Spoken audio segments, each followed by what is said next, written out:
Oh man, horses are frickin' funny, aren't they? I'm sure quite a few out there got them. I mean, this is fairly new to them here, this new home, but what's new to them compared to the old home is now there's a lot of deer flies or horseflies around. They're annoying little bastards, right? And they're just as regular flies that go around their eyes and stuff. They got fly masks on them, and they can't seem to kick some of them, and it's getting really, really hot, and they're black horses, so it's not a good combo, right? So, but I opened up both ends of the barn doors. Perfect breeze going through there. There's a trough in there. Walked them in. Boom, all the flies left them, just like that. Not a fly on them, and a breeze coming through. Beautiful. Threw a small handful of cob all over the bottom of the trough just to make them hang out and work for it. And you could feel the comfort. I could feel the comfort. It's like, oh my God, this is perfect in here. So I just went around the house, did some other shit, come back out. They're back out standing next to each other, trying to fend off the horseflies again outside. It's like, what are you guys thinking? Anyway, what am I doing? I'm gonna make another video here, get a bunch of more shares out, and then I'm gonna leave here in probably 2 hours to the coast. And I guess by the time you hear this one, I'll be heavy into it, fishing and filming and doing some usual crazy stuff out there. Now, listen to this. I'm gonna get right into it. I got the water delivery guy coming to fill up a huge tank. Good, cool, fresh water for horses. Anyway, hi Steve, feel free to use my name if you like. Feel free to not read this email. I emailed this account of my encounter many months ago, even though it's not a really compelling story. It contains an element I haven't heard from any of the other emails I've heard you read. So this has to do with where Sabe sleep. This is gonna be very interesting by the sounds of that. This incident took place in 1980. I was 20 years old and traveling around southwest US. I was hitchhiking through Coconino National Forest on my way to Grand Canyon. I was on I-40 near Winona, Arizona. It was nearly dusk, and at that time in Arizona, it was illegal to hitch after dark. I guess psychopathic murderers don't do anything during the daytime. Some laws are funny, eh? I resigned myself to finding a place to sleep and I left the road. My research, which consisted of being told by someone who claimed no such things, said I could build a campfire in the forest as long as I was at least a quarter mile from the road. Now that's a bizarre mention, especially if it's smoking hot out. Being a chilly autumn night, I trudged my way through the wood until I figured I'd walked the required distance. It took only a couple of minutes for me to find a really nice area that would accommodate my needs. I found a small clearing, roughly 30 to 40 feet in diameter, with only a couple of small saplings growing near the middle. It looked almost as if it had been landscaped. It had no overhanging branches, so I could place my fire in a safe spot and make it a little bigger. I claimed my spot, placed my worldly belongings on it, and began to hunt for firewood. My first thought was for kindling, so I started looking for dead wood around a large triangle of branches and stalks. It was a very large bush, about 10 to 12 feet tall, 10 to 12 feet wide, and 6 to 8 feet deep. This tangle sat next to a couple of large trees that had grown next to each other at the edge of the clearing. I started testing some of the branches and was surprised at how sturdy this bush was. Looking a little closer, I saw branches woven together in a fashion I had never seen in nature. Granted, I was only 20 years old, but I had spent a lot of my childhood running around the woods next to my house in northern Kentucky. I was accustomed to seeing the ways nature intertwines itself. What I was looking at was strange to me. I quickly dismissed it, though, since I was part of the country I was unfamiliar with. I didn't spend much time pondering this as I quickly spotted an odd feature near the top of the tangle, a hole going into the tangle from the side. I could easily see that the hole was plenty big enough around for me to get into, but I had my doubts about how deep it was. So I began climbing towards the hole. I had some trepidation about what might be inside of it. If I spotted it as a good place to hunker down, it made sense that any animal may have already made it their home. I didn't own a gun at that time, so I took my knife out of its sheath and slowly and quietly climbed the tangle to have a look. I found myself looking at a hole, seemingly woven into the bushes. I'm not certain what surprised me more, that it was plenty deep enough to accommodate me and my backpack with room to spare, or the fact that there was no sign that I could discern of any animal making use of it. I felt lucky since I would get to sleep high off the ground and it would no longer be necessary to build a fire. I grabbed my stuff and climbed the 7 to 8 feet needed to get to my hole in the bush. After I got my sleeping bag spread out and I laid down, I was struck by how comfortable it was, laying in that weave of branches. I smiled at my good fortune and, exhausted, quickly went to sleep. A few hours later, going by the position of the moon, I was awakened by somebody talking to me, but it sounded more like clicks, pops, grunts, inhalations, and exhalations, and possibly a short whistle. I couldn't make out what was being said, and I attributed the strangeness of it to the fact I just woke up. I did smell something strong and musky that reminded me of a wet animal, but I couldn't identify what animal. I sat up and looked out the opening. It was a good 8 feet from the ground, but I had to look up to see his head. I saw a large humanoid silhouette of what I could only surmise at the time was the biggest biker I'd ever seen. I could see no real details, but he seemed to have long hair parted in the middle, so it fell to his shoulders.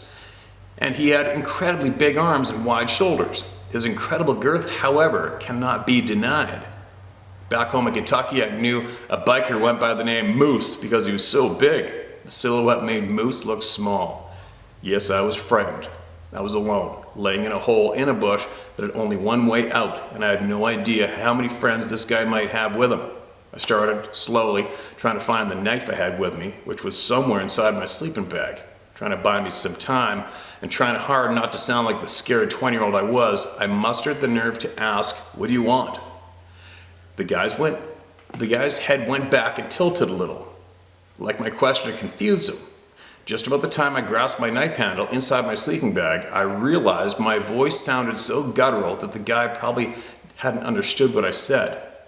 Emboldened by the discovery of my knife, I sat up a bit more as I cleared my throat very distinctly, and a bit louder, I restated my question. "What do you want?" For a few seconds, this guy appeared confused. Yes, it was still too dark for me to see anything except his silhouette, but the way he moved was like somebody unsure whether to stay or to go. I interpreted his silence as him intending to do me harm. I thought, "You may kill me, but I'll F you up before you do." I had a mental image of going for his eyes with my knife if he pulled me out of my hole. Then he went, and that confused me even more. First, when he left, it sounded like he was jumping and landing 6 to 7 feet from where he started. Second, he walked further into the forest. As far as I was aware, nobody lived in the direction he was heading. I couldn't figure any reason for him to go that way except to double back and possibly surprise me. That thought kept me awake for quite some time. While I lay awake listening for him to try sneaking up on me, I was finally able to convince myself that the guy had hopped or leapt instead of walking. The footfalls were too far apart to be giant steps and way too loud as well. Finally, I succumbed to slumber and obviously was not murdered in my sleep. When I awoke in the morning, I packed my things and began to crawl out of the opening of my luxury, by my standards at least, motel bed. I looked down and what I saw made me stop dead. I was easily 8 feet above the ground and there was not one thing a person could stand on to make them appear taller, even in the morning light. This revelation was chilling. I hurriedly climbed down and made a beeline for the highway. It was 8 to 10 years before I realized what I'd actually encountered that night. I haven't had any other encounters with Sabe. Before that night, I would have ridiculed anyone who told me such a tale. But be it alien abduction, spirits, or Sabe, that will never happen again. Thanks for listening, and more importantly, thanks for being a platform for all to share experiences. C.A. Kincaid. Okay, man. Thanks for that experience. That's a holy shit experience, isn't it? It's funny, in the past I heard about a lot of people claiming to have found, quote, nests, Sasquatch nests and teepee structures where they sleep and where they bed down, where they lay down. And just a quick side note to everybody who may not be familiar with actual beds in the forest from anything. I can point out a bedding area for most of the game in North America with ease from quite some distance away, and I can at the same time guarantee you, as an example, the new hunter, I'll look at a huge fir tree way up in the mountain with a little shelf, whatever. I'll guarantee you there's a deer bed underneath that tree, and we'll go up there and I'll show you the hairs in it right now. Wherever anything with hair, lots of fur lays down, they drop the hair, especially when they're laying down and moving around and grinding and twisting and doing whatever they do. But anywhere, bear, mountain sheep, elk, moose, deer, anything. Anything. You go to where they lay down and bed down, even if they only did it once for a couple hours, there is a shit pile of hairs, little hairs or fur, individual fur pieces in that bed every single time. So, on that note, to all you people out there who are investigating and researching Sasquatch, Bigfoot, and you claim to find all these nests, sleeping areas, if they are, you will easily find the hair in the beds where they lay down. Easily. 100%, I will guarantee it. If it is a bed, as most people claim it is, a sleeping area. Alright? So there's a side note to all you. If you know someone who claims to find the beds and nests of Sasquatches, they will easily find a handful of hairs. And if they don't, it's not a bed. Alright? But anyway, get back to your counter. Sorry for that little rant. So I throw that out there. That's a hell of an experience, man. Hell of an experience. And I hope you, in the future, toss the campfire thing out. That thing, as long as you're X amount far away from the highway, it's okay to have a fire. It's not okay if it's hot and tinder dry, okay? It's just not, especially these days with our seasonal change in climate right now and what's going down with wildfires. It's not cool. So no big deal. I'm just trying to nip that one off in the bud with all the people hearing this right now. Hopefully they do not take that in as good to have a fire within a quarter mile of any highway right now, just because it's a quarter mile. What do we got? Mark, this is red. Date July 18th, 2021. Well, Utah. Sure, if you want to. If you decide you want more, let me know. Steve. Jason Riff, or to remember me easier, Saucer Man, LOL. I'm 71 years old. First off, thank you for doing some good for the people that need support and answers. I've met a lot of key people in my life who have given me pieces for my puzzle. I've paid a great price for my answers and working for the wrong people. I do not have a long time left in this world. I've been sick since October 2019 after a flu shot. That's another story. Unfortunate. That's very unfortunate. I don't like hearing that. My wife is worried about me writing to you. I only hope you can use any of it to help people and yourself. No BS. I will supply to you or the people. It is too important for the world. Time is growing very short. Am I afraid of the man? No. For my family and others? Yes. I do know what the man is capable of through experience and loss of loved ones. I want to attempt to give you any and all information pertaining to Sabe, Bigfoot, or other names of these creatures, and all tied to these creatures. Yes, I had a couple of contacts, also alien. At this time, I have trouble remembering things and writing things due to illness, but I'll do my best. Thanks, and I'll leave out your name. All right, I hope I replied to that, and if I didn't and you're listening, sir, please, please, please email me your knowledge, all right? I understand you've been on this planet a little longer than I have and a lot of the viewers here, and we need your knowledge. Plain and simple. We need your knowledge, we need your wisdom. We need to know what you acquired through your lifetime, all right? And don't give up on the health part either. Just don't give up. Don't throw in the towel.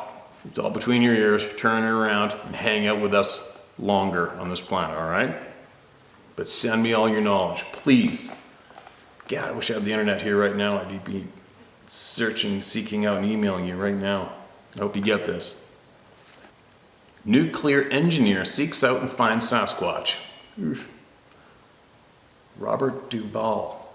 Hello, Steve. I'm from Washington State, born and raised until last year, and I am 63. I had a career in aerospace engineering and was a UFO researcher in the truest sense of that word for over 20 years, studying the incursions and actions of UFO at nuclear weapons infrastructure and the base histories behind the actioned events, missile shutdowns, etc. For context, I also took up ancient history studies to understand the foundation for the incursions and many of their other actions. A few years ago, I had a medical condition that couched me for a year. I'd retired from the UFO stuff. I knew I would need to get my body back when the time came and made plans to head out to the forests. Having been couch bound, I had begun to watch videos of people searching out Bigfoot. I thought I'd give it a try. All one has to do is make that conscious decision and it comes to you. I began my excursions in 2017 and have many of them under my belt. I was able to apply my knowledge of the ancient past to this subject and my familiarity with the ancient historical records to seek out answers. Historical records hold more than most realize, no doubt. I had a lot of experience deep in the forest, the mountains, the transitional foothills, the lowlands of Puget Sound Basin, and the cities. I verified my observations all over the western states. Everywhere I went, I had excursions, including the deserts of the Southwest. When I had the opportunity to go to Malaysia and then Australia, I had outings there too. I've not written to Steve in the sense of sharing my experiences because this is about getting people who need to get it off their chest to share. I've had distant interaction with them. I've used language with them that draw lines regarding my own personal sovereignty, as they won't go by our rules unless we lay them down. Understand this was in an urban setting. I doubt it would work deep in the mountains, but certainly worth a try. They have their rules and we have ours. They will default to theirs unless we lay it down with them. Much of the problems encountered with them are the teen and older kids flexing their newly discovered talents, like battery drains for existence. Tell them to knock it off, and they will. I've had them pull all kinds of pranks and know they're not that different in that respect than human teenagers. I respect them, but I expect respect in return, and I let them know that. It sounds macho or whatever, but I just won't take shit from humans sticking their noses into my life, and the same applies to Bigfoot. It isn't machoism, it is protection of my rights and freedoms. Knowing who they are and who we are, and we are granted versus what they are granted makes a difference. It sets up our positions and expectations relative to each other. They will not take advantage if we cower. A lot of humans do that as well, so it is somewhat universal. Tell them your expectations and let them realize you know who they are. It sets the tone. They have capabilities we can only guess about. I'm convinced, however, that literature, records, and writings from the deep past go into these capacities. I just have not found them yet. I have a good general idea of who they are and how they attain these abilities. So do many others. The DNA work is not bunk. It is where we all should focus our attention because much can be learned there.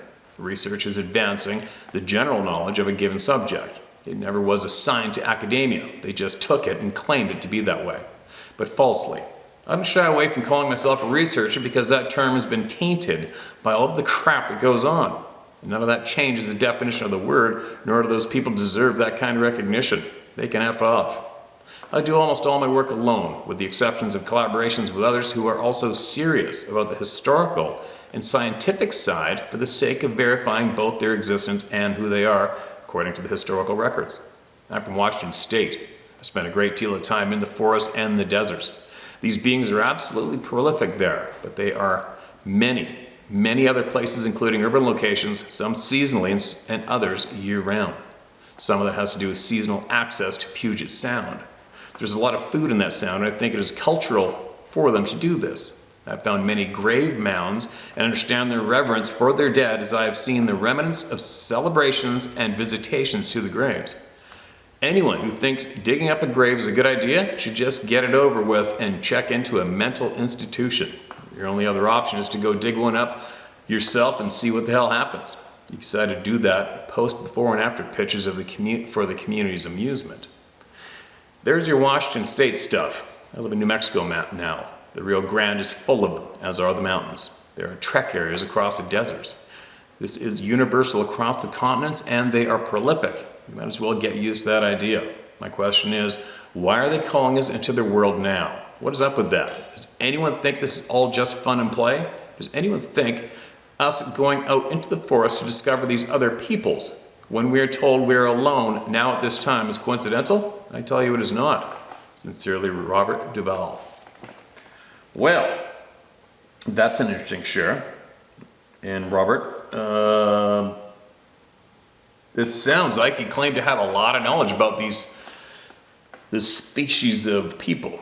And if you do, maybe you should share a little more. I'd be interested to hear exactly what you have seen and what you have learned by seeing it and hearing it, right?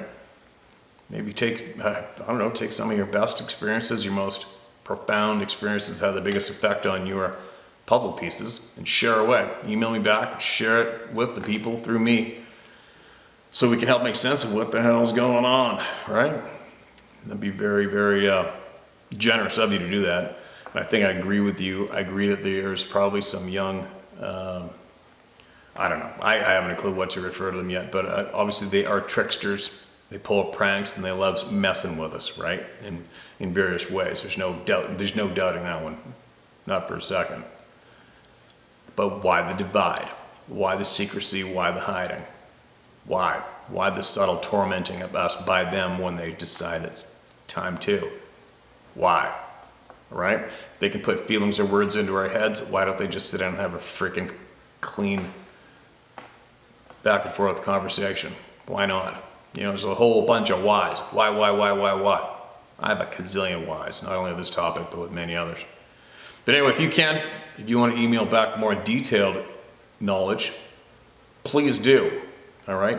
And thanks again for sending your email in. It took a lot of time, your time, and it's generous for anyone to share their time with all of us, right? Time is valuable. It's the most valuable thing on the face of the planet is our time. Okay, what do we got? Mark this as red. Hello, Steve. My name is Thomas. I live in central Wyoming in a little town called Waniwak. My wife and I had a nice acreage by Dutch Hollow Lake. We had a nice fish pond in our front yard surrounded by trees and such. We kept a wide walkway around mowed just big enough to get my Kubota tractor around. The pond was 385 long by 85 wide and 18 feet deep with 2 underground springs. Sweet! Anyway, one end bordered the neighbor's property. My pond was all 30 feet higher than theirs. My overflow went down a creek and through their pasture. Their pasture was very overgrown and thick. One night my wife was out looking at fish with flashlights. We were after a giant catfish we put in there in '95. He was 14 pounds then, now he is a monster.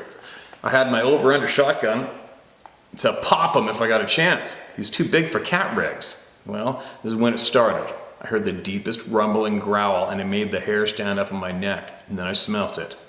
Putrid, decaying flesh mixed with wet dog and billy goat piss besides. I was shitting green kittens. I've hunted my whole life, coon, deer, bear, nothing bothered me. I've canoed and camped, fished at boundary waters in northern Minnesota and Canada. Seen a lot, done a lot with my life. I was just using a chainsaw. I've got sawdust on me still. Well, it would not show itself, and our lights would not gleam enough through the crap of the lower pasture to see anything. My wife was terrified, started to run for the house. I stopped her and told her, never run. She got behind me with her flashlight over my shoulder with my light in the other hand, and I had my over-under stuck against my hip. We started backing our way around 2 sides of the pond. Here's where it gets weird. Whatever it was started making the wildest gibberish we had ever heard. It sounded a lot like someone trying to speak the vowels. You, no A, E, I, O, U, then whoa, wah, whoa, wah. The last noises hit my chest like a club. We were close enough to the house now, so my wife took off. I stayed out a bit and waited. That's gonna cut the effort in 2. I went back in the house and grabbed my .338 and big spotlight and was trying to get a new wall hanging, if you know what I mean. I gave that idea up because the gun was too small. The next morning I went out and went down in that hole of brush and timber to find some evidence of what we encountered the night before. Nothing, not a damn thing. No hair, no tracks that could be seen. It was very thick with briars and brambles and trees. The only thing I found was a giant oak tree up in a knoll that had real thick grass around it. The grass was matted down all the way around it, and there was a limb about the size of my leg, about 15 feet up, that was ripped straight down to the ground. Not off the main tree, just pulled down. Needless to say, all my friends and family said we were nuts and just afraid of the dark. Probably a coon up a tree or something. I wrote Dr. Meldrum from Idaho and never even got a response. I contacted law and DNR and they said not to worry about it. Some time goes by, maybe 6 months or so, when we were sitting watching TV with friends one night. We were watching a documentary about Bigfoot. It was vocalizations, supposedly made by Sasquatch. The noises were taped in Minnesota. Yup, it was the same noises we heard. I looked at my wife, her face was white as a ghost, and she was tearing up. My hair was standing up on my neck and my blood was running cold. Needless to say, my wife and I have not camped or went out on any excursions since then. I've since bought a Marlin 4570 and a 444 and also a BFR 500 Smith & Wesson mag handgun. I don't know what it was, But I do know I'm tired of being harassed. And told I am loony toony. I don't know if I would shoot it or not if it happened again. My wife says let it go, but no damned overgrown throw rug is gonna scare me away again. Keep up the great chat site, and God bless you, brother Thomas. Okay, Thomas. I totally get and understand your reaction to feeling somewhat possibly bullied on your own property. And, but I would also say, unless something's absolutely directly threatening you and your family, I wouldn't go chucking lead at it, man.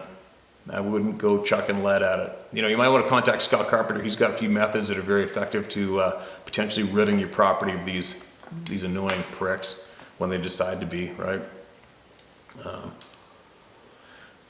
I wouldn't go looking to start a fight with these guys intentionally unless they provoked you. And I mean provoked you for real, as in started smashing on your house, chasing your kids, killing your pets, beating on your house at the night, and stalking your wife or whatever, right? Those direct, normal, you know, what we would normally blow somebody away in a property for if they were stalking our family at nighttime and attempting to beat in the doors or windows or whatever, right? Just, you know, typical serious assault. Because I have a feeling if you did intentionally start a fight with these beings, you're gonna lose, man. It's just all there is to it, you're gonna lose. Unless you get real lucky. That's just what I think. I might be wrong, I might be right, who knows, right? But anyway, thank you so much for sending that in. I absolutely appreciate it, and I wish you luck.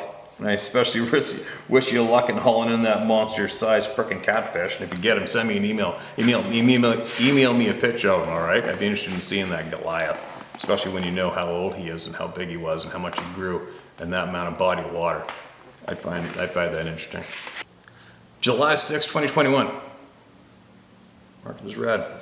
My earliest memories are of the forest. It was thick, dark, and everywhere. I thought this was normal. I didn't understand that other parts of the country didn't have actual mountains, grizzly bears and trees everywhere the eye could see. I didn't know it then, but I was blessed to grow up in one of the most beautiful, rugged, and least inhabited areas in our great country. I grew up in a small town in the northwest corner of Montana. Some called it God's country, some called it a great place to disappear. I called it home, and so did some other critters. In the early 1970s, I woke up each morning to cute little Canadian kids in rain slickers, creating the shape of a maple leaf singing "Oh Canada" on our ancient black and white television. Apparently we were so close to the Canadian border that we received one channel coming from Canada and the other from Spokane, Washington. I believe I was about 10 years old when I finally realized "Oh Canada" was not our country's national anthem.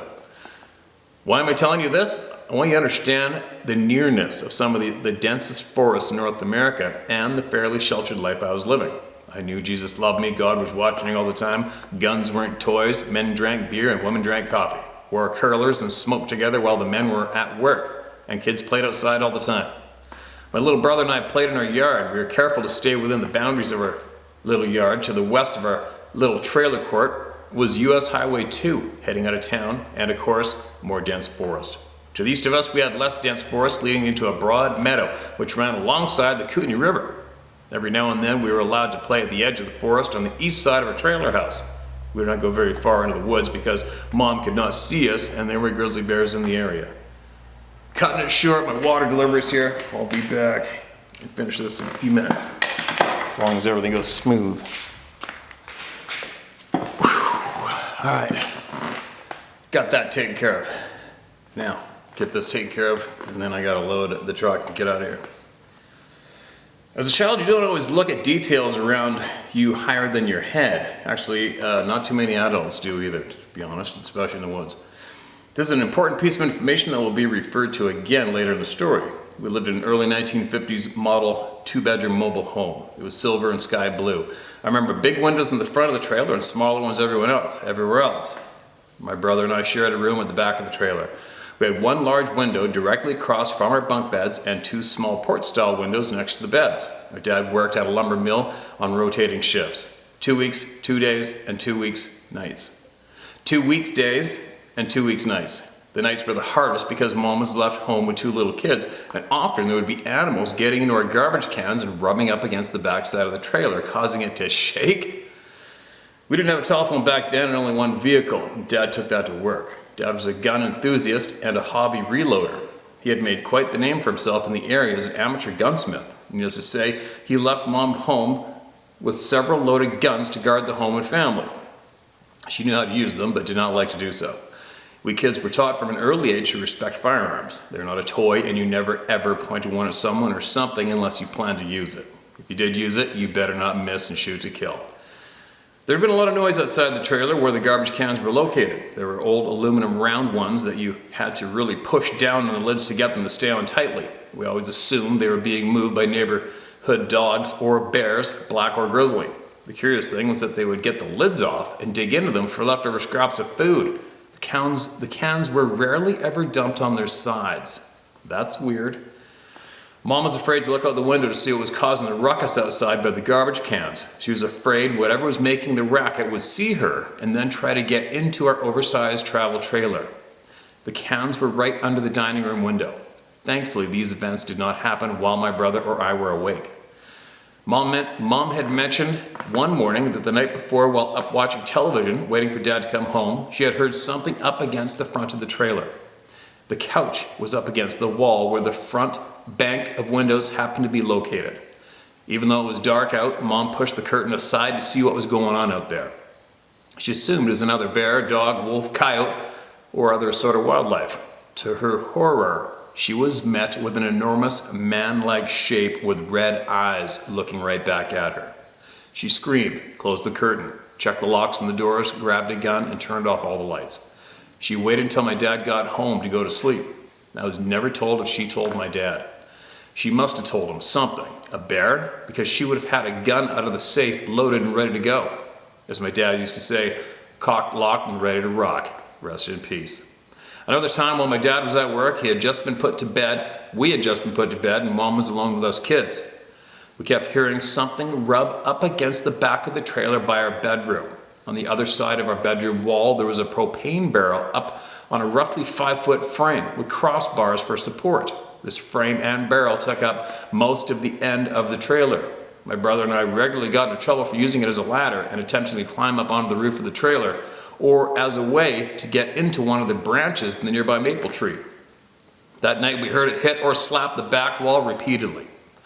My brother and I began to yell for our mom. She came back to our room and listened. She heard the rubbing against the trailer and a few hits and slaps. She was sure it was either a drunk neighbor wandering around the trailer looking for his own home or a grizzly bear looking for something to get into. After Mom left the room, something crazy happened. She had the television on in the living room and was doing mom things out in the kitchen. All of a sudden, I heard what sounded like something the size of a man climbing up on the backside of our trailer. He got onto the roof and was walking around above our heads. There was a small maple tree right behind the back of our trailer. The man must have used the tree and propane frame to get up onto the trailer. We heard the man step/stomp around above our heads while we screamed and yelled for our mom in terror. The next thing I knew, the man proceeded to run up and down the length of our trailer multiple times. This resulted in our mother attempting to calm us down, telling us to stay in our room, and getting one of my dad's loaded guns out of the cabinet. The next thing I heard was Mom opening the front door and yelling from the small covered porch for the man to get off our trailer and get out of the area. Mom can be loud and sound quite forceful when the need arises. If I were a strange man climbing up on someone's roof after dark to practice sprints, I would have left. As Mom was standing on the south side of the trailer outside, she heard the man run one last time and jump off the north side of the house. He literally jumped off the top of our trailer house and took off running into the forest. Mom didn't see him but decided to fire a shot into the air to deter him from returning anytime soon. The shot in the air startled me and my brother. I know the neighbors heard it. The next thing we knew, Mom returned into the house, came into our room, and told us whoever was on the roof was long gone now, and she didn't expect to have any more disturbances tonight. My brother and I finally fell asleep. I doubt Mom slept much that night either. The next day after Dad had come home and slept long enough, Mom told him what happened and that she had shot the gun. He wasn't happy and told her next time not to mess around and shoot to kill. Well, she didn't see who or what was on the roof and wasn't about to get too far from the safety of the trailer. She did not want to leave us kids alone and vulnerable if she wandered around the outside of the house searching to see what was on the roof and why. There were many odd occurrences at that little trailer. Those are some of the highlights. I have many more situations to share later, as I think this may have become quite long. Some happened in Montana and some in Washington State, but all were very scary. I'm a believer in Bigfoot, Sasquatch, or a Sabe. You bet I am. I have a very deep respect for the forest, the animals there, and who or whatever these creatures are. I'm a strong Christian and tend to agree with Scott Carpenter and some others who think these beings may be Nephilim. Have they kept me from returning to the woods? No. Am I a tent camper? No, never ever again. But that is a story for another time. Steve, thank you for providing a platform to share these stories. Except for my own children and a few friends, most everyone makes fun of me if the topic of the hairy guys happens to come up in conversation. I just encourage them to be aware of their surroundings and follow their gut. Thank you for sharing this and taking the time to listen to my story, Wanda. Wanda, that is a nerve-wracking experience for anybody to go through. I couldn't imagine. I know what it's like to hear one outside the house slapping on the wall. But running up and down the roof of a trailer, obviously it wasn't a mature one. It would have come crashing through within the first step, right? Crazy. If you got more you want to share, especially sounds like you must have had some scares in a tent somewhere. But if you have more information or knowledge you want to share with us and you think that people will benefit from listening to you, then please share away, all right? And take the time out and email every detail you can here to me so I can share it with the people through me here, all right? And your friends, laugh and scoff at you or other family members, I don't know, send them the channel. Tell them to chew on a few of these video email shares. And then, because there's not much funny going on here, right? Not much of this is, there's not too many stories here that make you honestly laugh. There's just not. There's nothing funny going on here. It's very serious. Tens of thousands of people have had the same experiences. There's nothing anybody can do to make it stop. There's nothing anybody can do to make any one of these people change their story. Nothing you can do about it. Nobody asked for it. It's all true. The majority of it's true. And it is what it is. Take from it what you will or leave it, right? And that's all she wrote for today. And here I go, off to the coast. I'll be back shortly.